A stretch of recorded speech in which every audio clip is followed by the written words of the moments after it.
ഓരോ യാത്രകളും ഓരോ അനുഭവങ്ങളാണ്. ജീവിതത്തിൽ നമ്മൾ പല അനുഭവത്തിലൂടെയാണ് കടന്നു പോകുന്നത്. അങ്ങനെയുള്ള ഒരനുഭവമാണ് നമ്മുടെ ജീവിതത്തിലുണ്ടാകുന്നത്.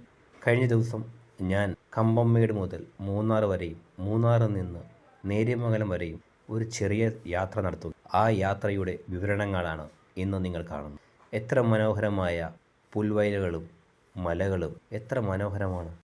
നമ്മളിതെല്ലാം ആസ്വദിക്കാതെ എങ്ങോട്ടാണ് പോകുന്നത്? ഓരോ ദിവസവും നമ്മൾ അനുഭവപ്പെടുന്ന ബുദ്ധിമുട്ടുകളും അത് സഹിച്ച് നമ്മൾ വീട്ടിൽ തന്നെ ചടഞ്ഞുകൂടിയിരിക്കുന്നു. അതല്ല യഥാർത്ഥ ജീവിതം എന്ന് നമുക്ക് മനസ്സിലാക്കി തരുന്നു. വീണ്ടും ഓരോ യാത്രകളും കഴിയുമ്പോഴും നമ്മൾക്ക് വീണ്ടും വീണ്ടും അടുത്ത യാത്രകൾ ചെയ്യാനുള്ള ഒരു അനുഭൂതിയാണ് നമ്മൾക്കുണ്ടാകുന്നത്. ഇതെല്ലാം നമ്മൾ വെറും മൊബൈലിൽ മാത്രം പകർത്തിയെടുത്ത ചിത്രങ്ങളാണ്. ഈ യാത്രയിൽ എനിക്ക് കിട്ടിയ സന്തോഷം പറഞ്ഞറിയിക്കാൻ കഴിയുന്നതിലും വലുതാണ്. എനിക്കും എൻ്റെ കുടുംബത്തിൽ ഇനിയും ഒരുപാട് യാത്രകൾ നടത്തണമെന്നുള്ള ആഗ്രഹങ്ങളുണ്ട്. എല്ലാം നടപ്പിലാകുമെന്ന് സന്തോഷിക്കും. കമ്പംമേട്ടിലെ മുന്തിരിത്തോപ്പും മൂന്നാറിലെ തേയിലത്തുള്ളികളും മീശപ്പുലിമലയിലെ മഞ്ഞും ഇതൊന്നും കാണാതെ എങ്ങനെയാണ് സുഹൃത്ത്? കാണുക, സന്തോഷിക്കുക. ജീവിതത്തിന് മറ്റൊരു അർത്ഥം തന്നെ നമുക്കുണ്ടാകുന്നു. വീഡിയോ ഇഷ്ടപ്പെട്ടാൽ തുടർന്ന് കാണുക.